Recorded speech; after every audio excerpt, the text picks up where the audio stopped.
बिस्मिल्लाहिर्रहमानिर्रहीम। आज का लेक्चर 6 क्लास के मैथ के ऊपर है और इसकी एक्सरसाइज 8.1 को सॉल्व कर रहे हैं। मेरे पहले 2-3 लेक्चर में क्वेश्चन नंबर 8 तक हम पहुंच चुके थे। मेरा टीचिंग का असूल तो ये होता है कि उस्ताद एक क्वेश्चन करवा दे और बाकी क्वेश्चन जो है वो बच्चे खुद सॉल्व करते हैं। क्योंकि आप छोटी क्लास में और 6 क्लास है, हो सकता है कि क्वेश्चन आपसे ना हो सके, इसलिए मैं पूरी एफर्ट होती है कि मैं सारे क्वेश्चन जो है सॉल्व करने की ट्राई करूं। क्योंकि टाइम का पीरियड का टाइम बहुत थोड़ा होता है, आधा घंटा 35 मिनट होता है। इसमें बड़ी मुश्किल से 2-3-4 क्वेश्चन ही हो पाते हैं। पूरी एक्सरसाइज तो किसी भी कीमत पे एक पीरियड में हो ही नहीं सकती, करना भी चाहे तो नहीं हो पाएगी। क्वेश्चन नंबर 9 को सॉल्व करते हैं। ये लिखा हुआ है the length of rectangular field is 60 metre and breadth is 50 metre. एक रेक्टेंगुलर फील्ड है, जरा एक्टिव रहिएगा बेटे। ये एक ये एक रेक्टेंगुलर फील्ड है बेटा। ये फील्ड जो है ये कैसा फील्ड है, इसकी ये वाली जो लेंथ है 60 मीटर है और उसके बाद इसकी जो ब्रेथ है, ब्रेथ जो है ये 50 मीटर है। क्वेश्चन का कॉन्सेप्ट पहले समझ लें, उसके बाद हम इसे सॉल्व करेंगे। रेक्टेंगुलर एक फील्ड है, उसकी लेंथ जो है 60 मीटर उसकी लेंथ है और 50 मीटर उसकी ब्रेथ है, यानी जो फील्ड चौड़ा है ये 50 मीटर है। अगर wants to fence the field, एक लड़की इस फील्ड के गिर्द एक बाड़ लगानी चाहती है। बाड़ बाड़ समझते हैं ना आप, तारों की बाड़ होती है, पौधों की बाड़ हो, छोटे जो पौधे लगाते हैं वो होती है, और भी टाइप की बाड़ के अंदाज है लगाने के। इसके गिर्द एक बाड़ लगानी है। वो कह रहे हैं बाड़ लगाने का जो खर्च है वो 108 रुपए पर मीटर है। क्या है? 108 रुपए पर मीटर है। पहले मैं इसको लिखता हूं, जो लेंथ है 60 मीटर है और उसके बाद जो ब्रेथ है ये 50 मीटर है। आगे मैं लिखता हूं cost of fencing. Cost of fencing पर मीटर, पर मीटर जो है वो कितने है? 108, 108 रुपए खर्च है। हमने बताना है कि टोटल पूरी जो बाड़ है, रेक्टेंगुलर फील्ड है, इसके गिर्द पूरी चार दीवारी, पूरी बाड़ लगाने के ऊपर हमें कितना खर्च बर्दाश्त करना पड़ेगा या कितना खर्च आएगा। इसका मतलब ये हुआ कि हमने पहले इसकी पूरी लेंथ लेनी है, चार दीवारी की लेंथ लेने का मतलब है हमने इसका पेरीमीटर डेरिवेट करना है। क्या करना है इसका हमने क्या फाइंड करना है? पेरीमीटर। एरिया फाइंड नहीं करना है, साइडों पे बाड़ लगानी है, हमने इसका पेरीमीटर फाइंड करना है। तो पेरीमीटर का फार्मूला तो आपको आता होगा, आता है ना आपको? इसका बेटे फार्मूला क्या है? Perimeter of rectangular field, perimeter of rectangular field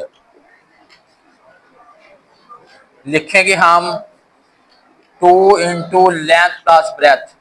length और ब्रेथ को आपने ऐड करना है और 2 से मल्टीप्लाई करना है। लेंथ हमारी है ये 2 है, लेंथ हमारी है 60, जो ब्रेथ है ये 50। जी बेटे अब इनको हमने ऐड करना है, ये कितना बन गया? 110 है। 2 से मल्टीप्लाई करते हैं 220 सेंटीमीटर मीटर, 220 मीटर जो है ये पूरी चार दीवारी की लेंथ आ गई है। कैलकुलेटर है किसी के पास? नहीं है किसी के पास? जल्दी आना बेटे। अब हमने क्या करना है, यहां तक तो हमारी चार दीवारी ये घेरा, ये पेरीमीटर निकल आया है। अब हमने टोटल कॉस्ट निकालने लगी है कि इसके ऊपर अखराजात जो है, इसके ऊपर जो अखराजात कितने आएंगे। हमने लिखने है कॉस्ट ऑफ फेंसिंग। क्या लिखेंगे? कॉस्ट ऑफ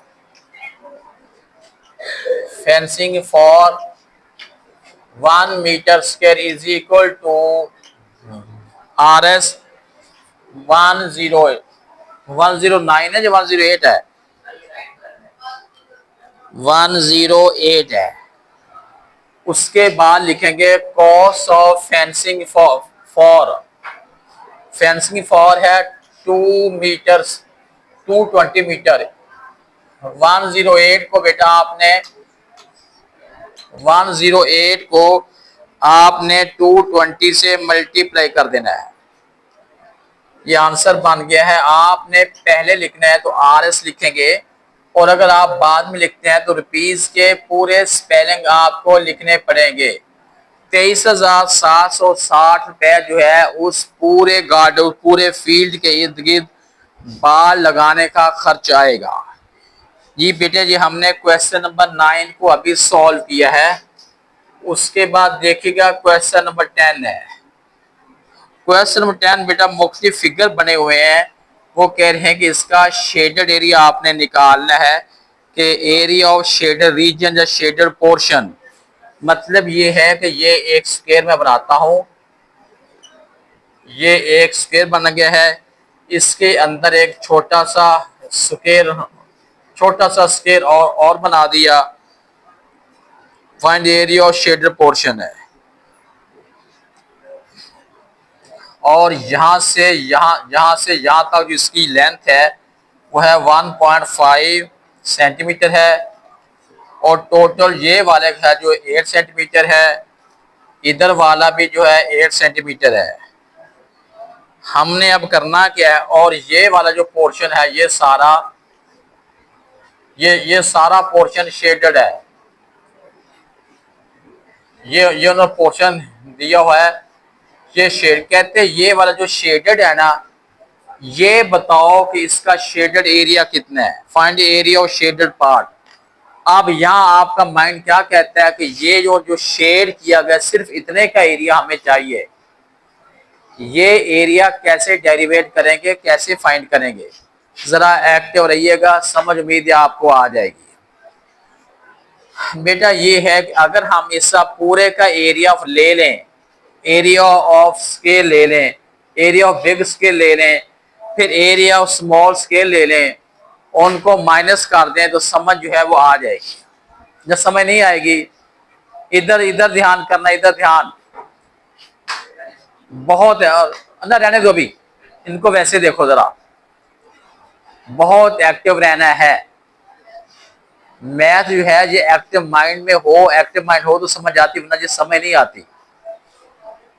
पहले बेटे हम लिखेंगे लेंथ ऑफ बिग स्क्वायर। आपने लिखना है जो बड़ा स्क्वायर है उसकी लेंथ कितनी है। उसकी लेंथ है 8 सेंटीमीटर। 8 सेंटीमीटर ना। अब हम लिखेंगे एरिया ऑफ स्क्वायर या area of a big square. जो बड़ा स्क्वायर है उसका एरिया कितना है। एरिया का फार्मूला बेटे होता है साइड मल्टीप्लाई साइड, ऐसे ही होता है ना।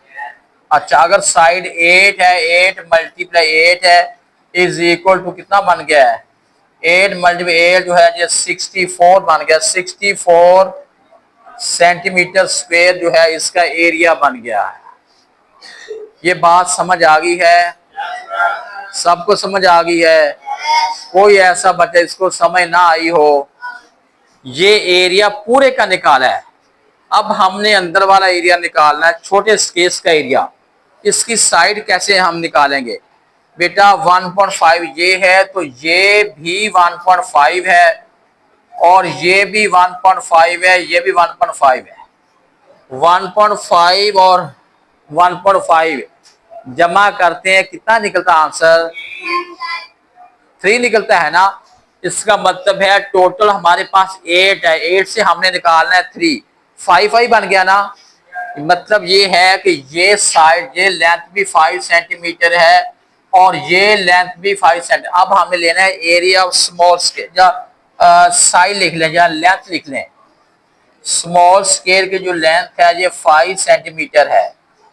अब हम लिखेंगे एरिया, क्या लिखना आपने, area, area of a small scale. ये बेटा बन जाएगा, फार्मूला है ना माइंड में, साइड मल्टीप्लाई साइड है, यानी 5 मल्टीप्लाई 5 है, तो ये बन जाएगा 25 सेंटीमीटर स्केल। जी बेटा, दो एरिया तो हमने निकाल लिए, लेकिन अभी एरिया ऑफ शेडेड नहीं निकला। अब आपने यहाँ पे लिखेंगे एरिया ऑफ शेडेड। क्या लिखेंगे, आपने लिखना है area of shaded is equal to 64 में से आपने 25 को सब्ट्रैक्ट करना है। 40 में से 5 9 है, 5 में से 2 3 है, यानी 39 सेंटीमीटर स्क्वायर जो है, 39 सेंटीमीटर स्क्वायर जो है क्या निकला है, ये एरिया ऑफ शेडेड पोर्शन है या शेडेड रीजन है। जी बेटे, अब दो फिगर और बने हुए हैं। अब इसका क्या करें, दो फिगर और बने हुए हैं, टाइम बहुत कम है लेकिन काम ज्यादा है। आप ऐसा करें, पहले इनको उतार लें जरा, फिर अगले जो है करने की ट्राई करते हैं। स्पीड से काम करें।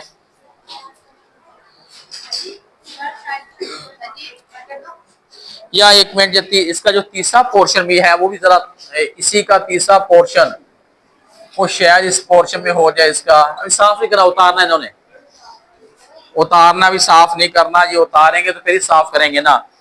बेटा तीसरा पोर्शन इसका जरा नोट कीजिएगा। इसका तीसरा पोर्शन वो भी रेक्टेंगुलर फील्ड बना हुआ है।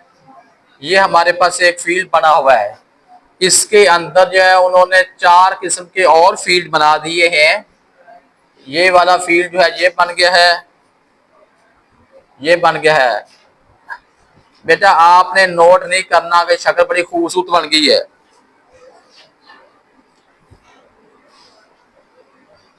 ये आपने ये फिक्र बना रही, इस पे आपने हंसना नहीं है कि सर ने इतनी खूबसूरत, इतना खूबसूरत फिक्र बना दिया, इतना तो हमने आज तक नहीं देखा।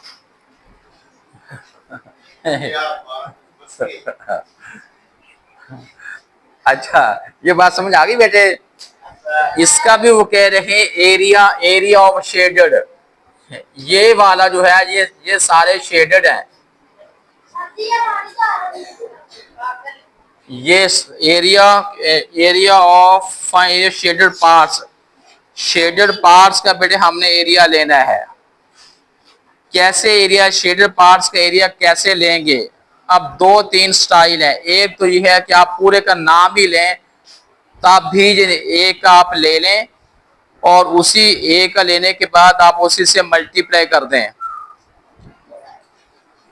जो स्मॉल ये रेक्टेंगल जो है ना, ये जो स्मॉल शेडेड का, इसकी बेटा जो लेंथ है, लेंथ इसकी 4 सेंटीमीटर है, इसकी जो ब्रेथ है ये 3 सेंटीमीटर है।